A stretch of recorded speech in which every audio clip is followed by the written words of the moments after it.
Salut à tous, on se retrouve aujourd'hui pour parler du FC Barcelone en ce mardi 9 juillet et on commence tout d'abord avec les joueurs du Barça en sélection parce que ce soir un match hyper important, il y a ce Espagne contre l'équipe de France, c'est une demi-finale de l'Euro et bien évidemment il y a pas mal de joueurs du FC Barcelone qui vont s'affronter, donc le match se déroule dans le stade du Bayern Munich ce soir, coup d'envoi 21h et les unes aujourd'hui Sport et Mundo Deportivo, bien évidemment ça parle de cette rencontre, duel pour une finale avec Lamine Yamal contre Kylian Mbappé en tête de une on peut dire, tête d'affiche, et Mundo Deportivo c'est toujours Mbappé avec Nico Williams, peut-être futur recrue du Barça où c'est marqué rouge chaud tout simplement, donc voilà, là ça parle pas de Barça, ça parle pas de club, ça parle bien sûr de cette rencontre ce soir très importante pour un billet en finale de l'Euro tout simplement, et les joueurs du Barça, donc j'ai dit, donc Fermin Lopez, Ferran Torres, Lamine Yamal contre l'équipe de France, Pedri les gars est forfait, donc il restera dans le staff de l'Espagne mais il ne pourra pas jouer, et Jules Koundé bien sûr,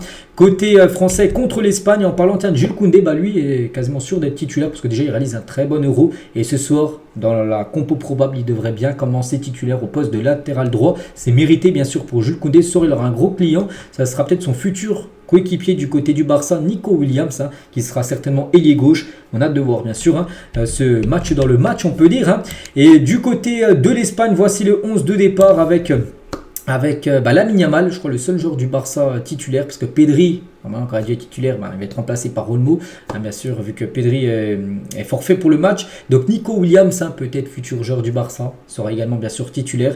Donc voilà, le reste de l'équipe. Donc concernant Ferran Torres ou même, Fermin Lopez, les gars, donc ils sont les deux bien sûr sur le banc au vu du match de ce soir.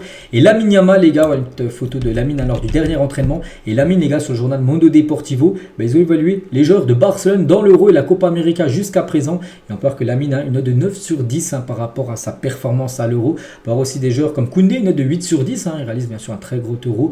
Ferran, c'est une note de 6. Pedri, c'est 7.5, mais ne sera plus noté vu que c'est fini.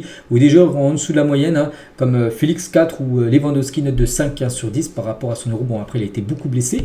Lewandowski. Et l'Espagne, de Lamine Yamal, par exemple, est la seule nation à avoir gagné ses 5 matchs de l'Euro. Donc, elle pourrait même devenir la première de l'histoire à en remporter 6 en cas de victoire contre la France ce soir. Pour l'instant, ils ont fait 5 sur 5, 3 matchs de poule, 3 victoires. La Géorgie, ils ont gagné en 8e. L'Allemagne, ils ont gagné en quart. Donc voilà, jamais. J'ai des équipes qui ont gagné l'Euro, mais ils ont peut-être fait un nul, ils se sont fait accrocher un nul ou une défaite, on peut dire. Ils ont quand même gagné l'Euro. Voilà, pour l'instant, l'Espagne, c'est du 5 sur 5. Ferran Torres, avant le match contre l'équipe de France, il a dit le match contre la France. Je suis sûr que nous jouerons le meilleur match possible et que nous leur rendrons les choses aussi difficiles que possible. Il a également parlé de Mbappé. Il a dit Mbappé est un très bon joueur, un joueur de classe mondiale. Nous le savons tous, mais au final, c'est juste un autre joueur que nous devons essayer de neutraliser car c'est un joueur différentiel.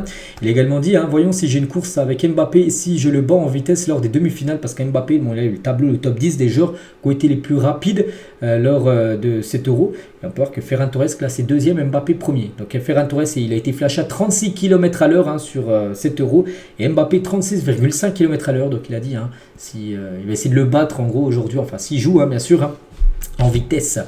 Vous étiez titulaire pour l'Espagne et maintenant vous ne l'êtes plus. Comment allez-vous avec ça? Il a dit je vais juste être prêt, que je sois titulaire ou non et profiter des minutes. C'est vrai que maintenant le trio en attaque, c'est Morata et Lamine Yamal et Nico Williams. C'est vrai que il joue la même position que Nico Williams, donc c'est un peu compliqué bien sûr en vue de comme il joue Nico Williams, c'est compliqué à lui de jouer. Donc il a joué le troisième match, en plus où il avait été buteur contre l'Albanie, vous avez gagné 1-0. Mais voilà, les matchs importants, il est souvent sur le banc. Peut-être il rentrera en cours de jeu, Ferran Torres, ça, il y a des chances. Ferran, toujours quand vous êtes au point le plus immature, vous pouvez le prendre pire, même si ce sont des phrases du football, parfois vous êtes un titulaire, parfois vous êtes un remplaçant, et ce que vous devez faire, c'est être préparé bien sûr, quelle que soit la situation bien sûr.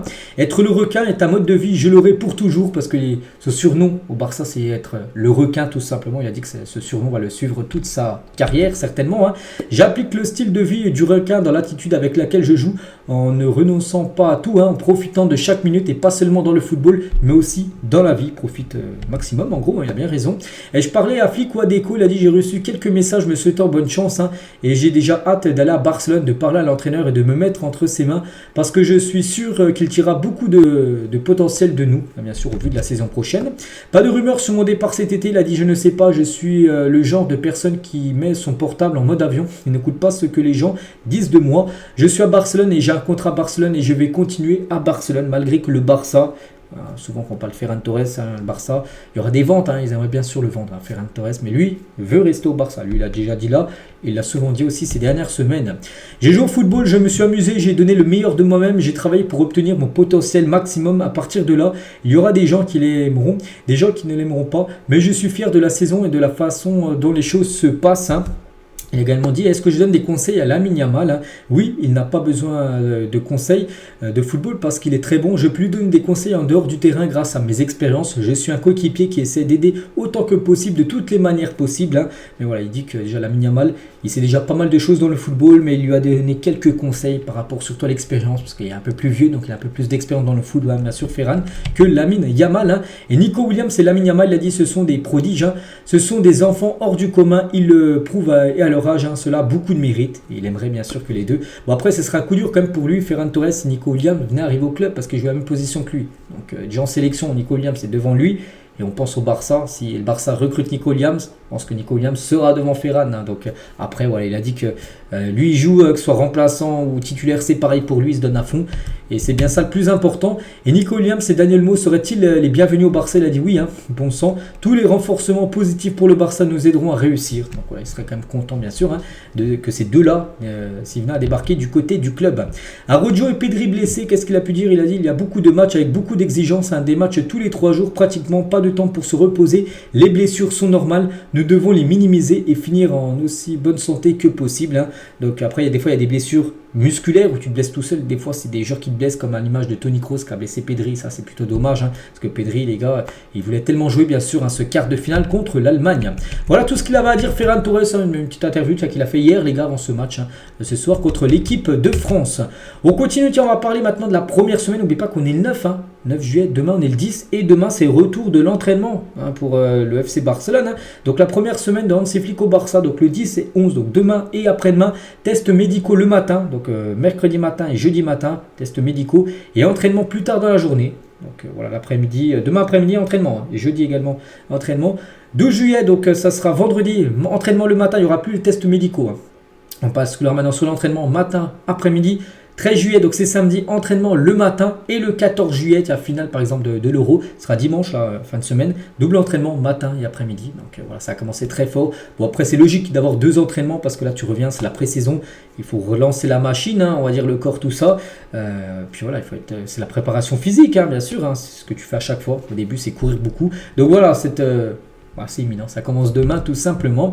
Et des joueurs, bon lui il arrivera un peu plus tard, c'est Lewandowski, mais il s'entraîne chez lui, Lewandowski bien sûr, un peu de renforcement musculaire. Il ne sera pas présent demain Lewandowski vu qu'il a joué l'Euro, donc il reviendra d'ici à peu près une dizaine de jours à l'entraînement. Lui il sera présent demain, Victor Roque les gars, du côté du Barça, en plus ce sera peut-être... c'est quasiment une nouvelle recrue au Barça, oui, parce qu'il arrive en janvier, mais pour lui ce sera une nouvelle aventure parce que sous Xavi ne lui faisait pas confiance. Maintenant là c'est un nouveau coach, Hansi Flick, donc c'est pour ça qu'il veut revenir au top bien sûr pour essayer d'avoir le maximum de confiance, on peut dire, du nouveau coach. Et en dessous Gavi et Baldé, donc les trois, Gavi il sera peut-être de retour à l'entraînement, mais individuel, parce qu'il ne peut pas encore s'entraîner bien sûr, et il reviendra en mois d'octobre-novembre. Mais en dessous Fati, demain retour à l'entraînement, on verra des photos de Fati et Baldé aussi. Baldé, je crois qu'il est plus blessé, il sera présent également, retour demain à l'entraînement, tout d'abord avec les tests médicaux. On va parler de Nico Williams, on en parle beaucoup Nico Williams, parce qu'on sait, bon là c'est vrai que ça avance pas trop par rapport à une signature, à un accord, parce qu'il est toujours engagé à l'Euro, mais pas que l'Euro finit dimanche, donc voilà, je pense que la semaine prochaine tout va s'accélérer. Et outre l'intérêt du Barça, le Bayern, Liverpool et Chelsea sont tous intéressés par la signature de Nico Williams. Donc bien sûr il n'y a pas que le Barça, il y a d'autres grands clubs, mais pour l'instant, d'après ce que j'ai pu voir, vraiment, s'il venait à quitter Bilbao, ce serait seulement pour le FC Barcelone. Et dans l'état actuel des choses, le message du club est qu'il fera tout pour signer Nico Williams. Et comme je dis, tout devrait s'accélérer semaine prochaine, quand l'Euro sera fini. Donc tout là, voire peut-être demain, si par exemple l'Espagne se fait éliminer, j'espère, c'est-à-dire que la France sera en finale, et tout pourra accélérer concernant Nico Williams, une arrivée du côté du club Blaugrana. Concernant Aurel Romeu, n'oubliez pas qu'il a parti au Barça, je pense que la plupart l'ont oublié, ce joueur. Bref, c'est quoi sa situation? La situation est que demain déjà il sera de retour à l'entraînement et Flick veut voir Aurel Romeu en pré-saison avant de prendre une décision sur l'avenir du joueur. Est-ce qu'il faut le conserver ou non? Il ne sait pas, il veut déjà le voir, parler avec lui, tout ça, avoir ce ressenti, puis après une décision sera prise s'il quittera ou restera au club. Le Barça est sur le point de conclure un accord avec une société américaine qui reprendra les services de restauration du Spotify Camp Nou avec une avance de 30 millions d'euros. Voilà, donc une petite info concernant le Spotify Camp Nou. On va parler aussi du kit complet du Barça pour la saison prochaine. Donc le maillot n'a toujours pas encore été officiellement dévoilé, c'est fou. Toutes les autres grosses équipes ont dévoilé leur maillot domicile. Donc il va bien ressembler à ça, mais pour l'instant, vous ne pouvez pas encore l'acheter dans les boutiques officielles du club. Donc peut-être sur des sites, voilà, vous pouvez peut-être des frauduleux peut-être les trouver, mais sur la site officielle, non, la boutique officielle du club, parce qu'elle n'a toujours pas été dévoilée. Mais elle va bien ressembler à ça. Donc short, chaussettes et bien sûr maillot. Et version authentique contre la version du kit domicile. En gros, mode authentique et mode réplique en gros. Bon, c'est quasiment le même. Mais voilà, il y en a qui coûte plus cher que par rapport à l'autre. On va parler d'Ansu Fati. Donc l'idée d'Ansu Fati est toujours de réussir au Barça. Donc demain, retour à l'entraînement bien sûr pour Ansu Fati du côté du club. Et Séville est très confiant de signer Ansu Fati en prêt cette saison parce qu'il va être évalué un peu comme Aurélien Romeu ou plein d'autres joueurs. Et si Flick dit non, je ne veux pas le conserver, donc il sera vendu et Séville serait très intéressé. Bon, le problème avec la signature du prêt d'Ansu Fati par Séville est le salaire élevé du joueur, parce qu'il touche un gros salaire et Séville ne peut même pas en payer la moitié. Donc il faudrait en gros que le Barça prenne en charge la moitié du salaire de Fati et Séville prenne l'autre partie pour que le prêt puisse se faire. Donc voilà, c'est problématique aussi le futur d'Ansu Fati. Concernant Rojo, devrait être absent pendant environ 6 à 8 semaines. Il manquera les débuts de Barcelone en championnat. N'oubliez pas qu'il a été blessé lors du quart de finale contre le Brésil avec sa sélection d'Uruguay. Donc forfait pour les demi-finales et la finale potentielle en cas de qualification. Donc il devrait revenir 8 semaines, les gars, c'est quasiment 2 mois.